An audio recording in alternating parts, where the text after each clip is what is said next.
दोस्तों, आज मैं एक ऐसी अनसुनी कहानी आपको सुनाऊंगी जो ऐसी कहानी आज तक आपने कभी नहीं सुनी होगी। एक पति कैसे अपनी पत्नी को कोठे पर बचाने जाता है और किस तरह से वो पत्नी कोठे पर वहाँ पहुँचती है, कौन वहाँ पहुँचाता है उसको। तो एक पति होता है और एक पत्नी होते हैं। उनकी नई नई शादी हुई होती है। वो पति मुंबई में जॉब किया करता है और 2 ही 3 महीने अभी उनकी शादी के हुए थे, तो पत्नी ससुराल में थी अपने सास-ससुर के पास में। तो पति जॉब करने के लिए जाता है, वो 8 दिन जॉब करता है और अपनी पत्नी से फ़ोन पर बात करता है।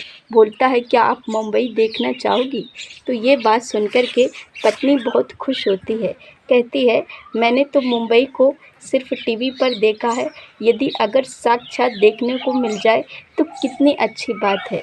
तो पति कहता है, अब वो भी दिन दूर नहीं है, तुम मुंबई साक्षात देख लोगी। मैं तुम्हारा रिजर्वेशन करा दूंगा और फलानी तारीख को और फलाने दिन को आप ट्रेन पर बैठ जाना।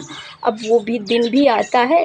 तो पत्नी अपनी पूरी तैयारी के साथ में, सामान के साथ में तैयारी बनाती है और ट्रेन पर जाकर के बैठ जाती है।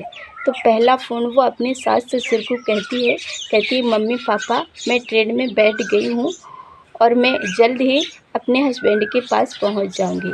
अब दूसरा फ़ोन वो अपने हस्बैंड को करती है, कहती है आपको परेशान होने की ज़रूरत नहीं है, मैं स्टेशन पे आकर के ट्रेन में बैठ गई हूँ, अब घबराना मत। तो पति कहता है, परेशान मुझे नहीं होना है, आप मत परेशान होना। अपने सफ़र पर ध्यान देना, किसी से ज़्यादा बातचीत मत करना और कोई अनजान व्यक्ति अगर खाने पीने को चीज़ दे तो उसकी चीज़ को मत खाना पीना। ऐसे समझाते हैं तो तान्या हाँ कर देती है, ठीक है, और लगातार अपने सास-ससुर से, अपने हस्बैंड से बात कर रही है। तो जिस सीट में वो बैठी हुई थी, उस सीट के ठीक सामने 2 अनजान व्यक्ति बैठे हुए थे, ताकि वो अनजान व्यक्ति अभी एक दूसरे से बात तक नहीं कर रहे हैं और बिल्कुल अनजान दिख रहे हैं। जैसे सफ़र आगे बढ़ता है तो वो एक दूसरे से अपना परिचय बताते हैं। वो 2 व्यक्ति, तुम कहाँ से आए हो, कहाँ को जाना है, ये सब बताते हैं। लेकिन ये महिला किसी से बातचीत नहीं कर रही है। सफ़र आगे बढ़ता गया, तब उन 2 व्यक्तियों में से एक व्यक्ति कहता है, बहन जी, क्या आप पहली बार मुंबई जा रही हैं? क्या आप पहली बार ट्रेन में सफ़र कर रही हैं? तो ये महिला कहती है, जी नहीं, मैं ट्रेन में तो बहुत बार बैठ चुकी हूँ, लेकिन मैं अकेली मुंबई पहली बार जा रही हूँ। ऐसे बातें-चीतें बढ़ती जाती हैं। अब वो दोनों इस महिला से भी दोस्ती बना लेते हैं। तो अगर कुछ खाने को लाते हैं तो इस महिला को बोलते हैं, क्या बहन जी खाओगी?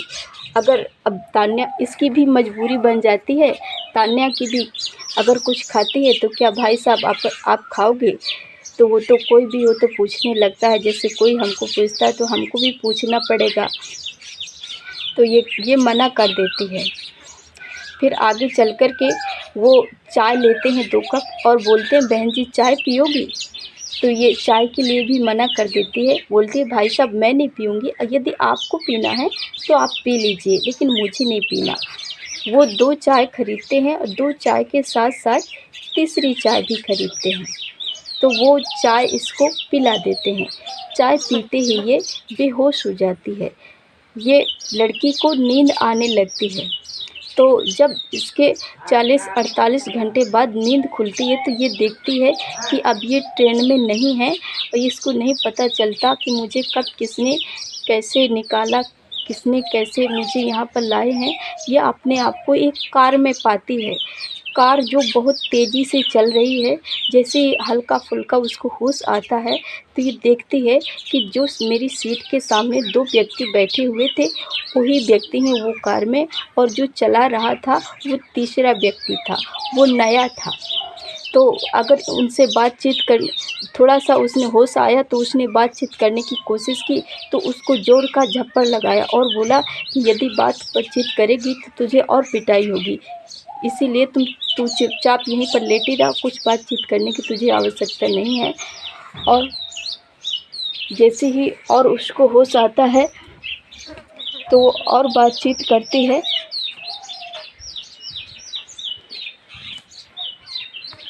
जैसे ही उसको दोबारा होश आता है तो वो पाती है कि उसको बेचने की बात चल रही है। दोबारा हल्का-फुल्का अगर होश आता है तो देखती है कि 2 महिला वहाँ पर बैठी हुई हैं और उनसे इन व्यक्तियों की इसको बेचने की बातचीत चल रही है। तो ये दया की भीख माँगती है, गिड़गिड़ाती है, रोती है, लेकिन वो लोग उसको 45,000 में बेच देते हैं और 45,000 रुपए लेकर के वहाँ से रफू चक्कर हो जाते हैं। फिर ये अपने आप को कोठी में मौजूद पाती है। इसको जब अच्छी तरह से होश आता है तो गिड़गिड़ाती है, लेकिन कोई उसकी बात नहीं सुनता है। काफ़ी दिन इसको हो जाते हैं। जो कोठे की मालकिन होती है तो कहती है, तुमको अब बहुत दिन हो गए हैं, अगर तुम आज ग्राहक के लिए तैयार नहीं हुई तो तुम्हारा वो हाल करेंगे कि तुमने कभी जिसकी कल्पना भी नहीं की होगी। अब 16वाँ दिन होता है वो, और लड़कियों की बोलती है कि मालकिन की इसको समझा दो। वो तैयार नहीं होते, उसको बहुत प्रताड़ित किया जाता है, बहुत पीड़ित किया जाता है। उसका मुँह बांध करके कुर्सी पर बांध देते हैं और बैठा देते हैं, खाने-पीने को नहीं देते हैं। यहाँ उसका हस्बैंड बहुत परेशान होता है। वो बेचारा स्टेशन में इंतज़ार करता है तो उसको नहीं उसकी पत्नी मिलती तो वो परेशान हो जाता है। अपने माँ-बाप को कॉल करता है, माँ-बाप के यहाँ से कुछ पता नहीं चलता। फ़ोन करता है तो फ़ोन स्विच ऑफ जाता है। तो अब उसकी गुमशुदगी की रिपोर्ट लिखवाता है और जिस स्टेशन से वो बैठी हुई थी वहाँ पर जाता है। वहाँ के सीसीटीवी कैमरे फुटेज चेक करवाते हैं तो देखता है कि पत्नी उनकी आई है स्टेशन पर और ट्रेन पर बैठी है, लेकिन गई तो कहाँ गई उसको ये नहीं पता चलता। बहुत परेशान होता है, हज़ार कोशिशें करता है जिसमें उनकी पत्नी मिल जाए। यहाँ उसकी पत्नी बहुत परेशान होती है। तो जब 16वाँ दिन होता है वो उस दिन मान जाती है, टूट जाती है, बहुत उसको प्रेशर डाला जाता है।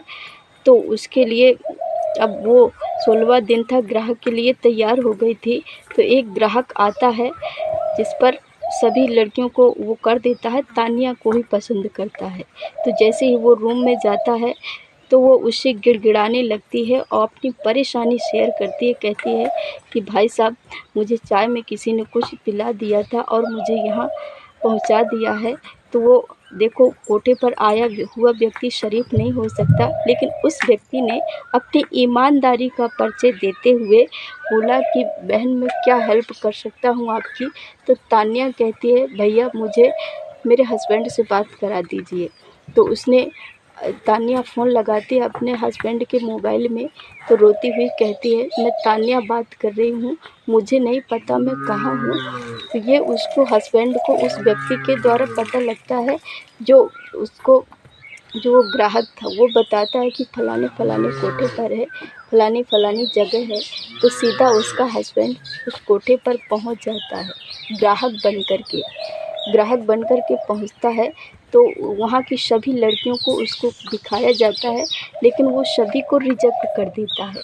जब कोठे की मालकिन कहती है कि उस अब लड़की को, नई लड़की को ले आओ, शायद वो इसको पसंद कर ले। तो जैसे ही लाते हैं तो वो तुरंत उसको देखते ही हाँ कर देता है, लेकिन वो रूम पर लेकर के जाता है उसको। तो सारी मतलब वो कोशिश करता है सब कुछ जानने की, कैसे आई, कौन लाया यहाँ पर, सब जानता है। तो फिर वो एक उसके दिमाग में बात आती है कि अगर मैं ऐसे कैसे निकला जाए यहाँ से अपनी पत्नी को, तब भी वो नाराज़ नहीं होता है, अपनी पत्नी को सीने से लगाता है और समझाता है और सोचता है कि ठंडे दिमाग से यहाँ से हमें काम लेना चाहिए। वो सोचता है कि कैसे यहाँ से निकलें। तो वो वहाँ से बैठे-बैठे पुलिस स्टेशन पे फ़ोन करता है और सारी अपनी बात बताता है। तो पुलिस वहाँ से आती है, बहुत ईमानदारी से काम करती है, तब वो वहाँ से निकल पाते हैं। तो ये जो व्यक्ति होते हैं ये बहुत अपनापन दिखाते हैं, जो कोठे से बेचते हैं। ये देखते रहते हैं, स्टेशन पर बहुत ज़्यादा ये रहते हैं और बस स्टॉप पर बहुत ज़्यादा रहते हैं। अगर कोई अकेली लड़की देखते हैं तो ये गिद्ध की तरह नज़र गड़ाए रहते हैं कि कैसे इसको फँसाया जाए, कैसे इसको बेचा जाए। तो सावधानी से अपना काम करनी चाहिए, अपनी बहन बेटियों के साथ में रहना चाहिए। अगर हम अकेले लंबे सफ़र के लिए अनजान हैं, कभी गए नहीं हैं, तो किसी की बातों में नहीं आना चाहिए। तो दोस्तों, कहानी समाप्त हो गई। आपको हमारी कहानी कैसी लगी? अगर अच्छी लगी हो तो मेरे चैनल को सब्सक्राइब ज़रूर करना। मिलते हैं अगली कहानी में, तब तक के लिए जय हिंद, जय भारत। तो सभी लोग सतर्क रहिए, सुरक्षित रहिए। मैं आपको परेशान नहीं करना चाहती, मैं कहानी ढूंढ कर के लाती हूँ। आपको इस कहानी से कोई ना कोई सीख ज़रूर मिलती है। देखिए, है ना, कोई ना कोई कहानी जैसी घटना होती है, अगर हम सुनते हैं तो हमको कोई ना कोई सीख मिलती है कि ऐसा नहीं करना चाहिए। अगर वो देखो, वो महिला थी, अगर वो बोल देती कि मैं अकेली नहीं हूँ, अकेली नहीं बताती, तो शायद हो सकता था वो बच जाती थी। कोई अनजान व्यक्ति है, अगर हम कहीं जाते हैं, हमसे पूछते हो कि क्या तुम अकेली हो, तो नहीं, हमको झूठ बोल देना चाहिए कि नहीं, हम अकेले नहीं हैं, आ रहे हैं हमारे वो। तो दोस्तों, चलते मिलते हैं अगली वीडियो में, तब तक के लिए थैंक यू।